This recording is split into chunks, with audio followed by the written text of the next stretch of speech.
আসসালামু আলাইকুম, welcome back to my channel. আশা করি সবাই ভালো আছেন। আমি আপনাদের দোয়ার রহমতে ভালো আছি। সবাইকে অগ্রিম ঈদ শুভেচ্ছা। যেহেতু কোরবানি ঈদ, তো আপনাদের সাথে আমি গরুর কুরমা রেসিপিটি শেয়ার করছি। উপকরণগুলো আপনারা একটু দেখে নিন। তো এখানে আমি গরুর কুরমার জন্য আমি 1 কেজি মাংস নিয়েছি। তো স্লাইস করে আমি মাংসটা কেটে লবণ পানিতে আধা ঘন্টা ভিজিয়ে রেখেছিলাম। তো আমি প্রথমে একটু লবণ দিয়ে দিলাম, ভিনেগারটা দিয়ে দিলাম, আমি পেঁপে বাটা দিয়ে দিয়েছি আদা বাটাটা একটু বেশি দিয়েছি যেহেতু গরু মাংস।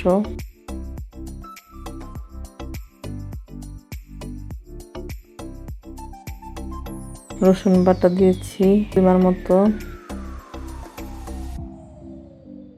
পেঁয়াজ বাটাটা আমি বেশি দিয়েছি,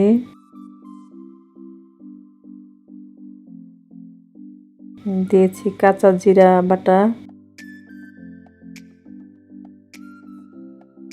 জয়ফল, জৈত্রিক, পোস্তদানা আমি পরিমাণ মতো দিয়ে দিয়েছি, বাদাম বাটা, কাজু বাদাম বাটা দিয়েছি আমি, টমেটো সস দিয়ে দিলাম অল্প 2 চামচের মতো, এলাচ দারচিনির গুঁড়ো দিয়ে দিচ্ছি,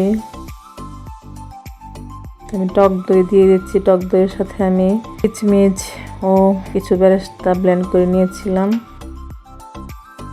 আর দিয়ে দিচ্ছি কনডেন্স মিল্ক, দিয়ে দিলাম অল্প একটু মাল্টা জুস। এবার আমি ভালোভাবে মেখে নিচ্ছি।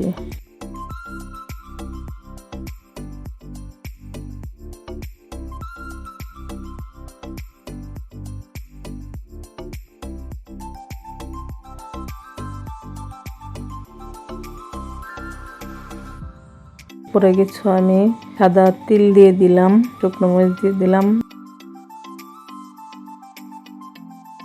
আবারও ভালোভাবে মেখে 2 ঘন্টার জন্য ম্যারিনেট করে রাখবো।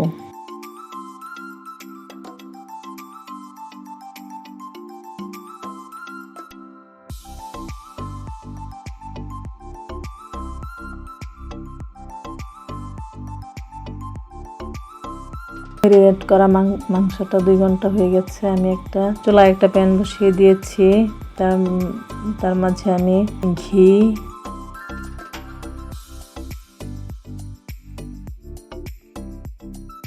ও সামান্য রেগুলার তেল দিয়ে এবার মাংসগুলো ভেজে নিচ্ছি।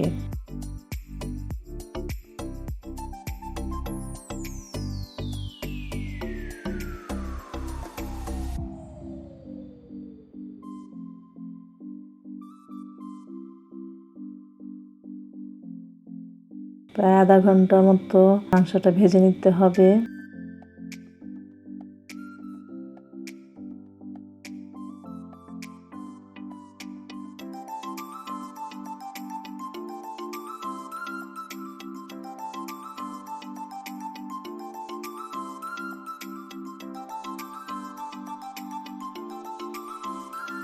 আমার মাংস ভাজা হয়ে গেছে।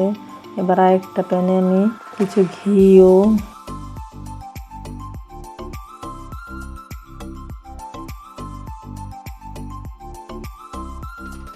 রেগুলার তেল দিয়ে দিলাম,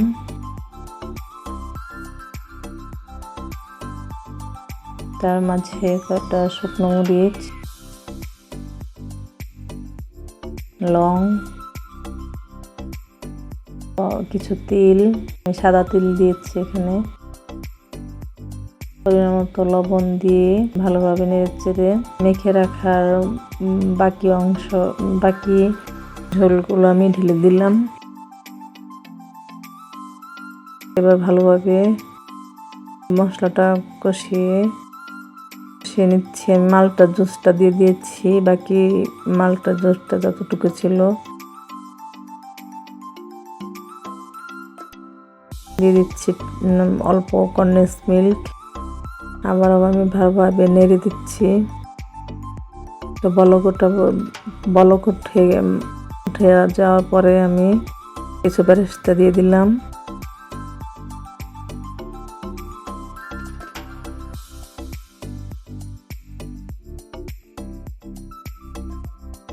আবারও আমি নেড়ে দিচ্ছি। এবার আমি মাংসগুলো দিয়ে দিলাম।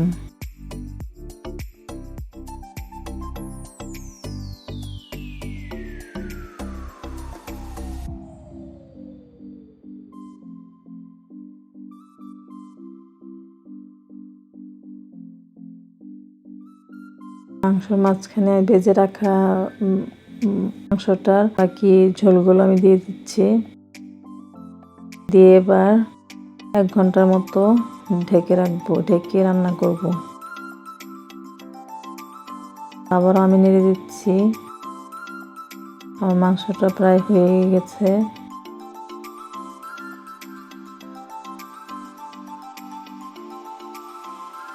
ভালোভাবে সিদ্ধ হওয়ার জন্য আমি আবারও আধা ঘন্টার জন্য ঢেকে দিচ্ছি। তো আবার তুলে আমি ভালোভাবে নেড়ে দিলাম।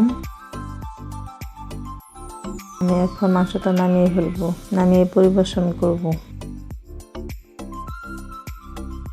আমার রেসিপিটি যদি আপনাদের ভালো লেগে থাকে অবশ্যই আমার চ্যানেলকে সাবস্ক্রাইব করবেন, লাইক কমেন্ট শেয়ার করবেন। ভুল হলে অবশ্যই কমেন্ট বক্সে জানাবেন। আমার পাশে থাকবেন, আমার জন্য দোয়া করবেন। আসসালামু আলাইকুম।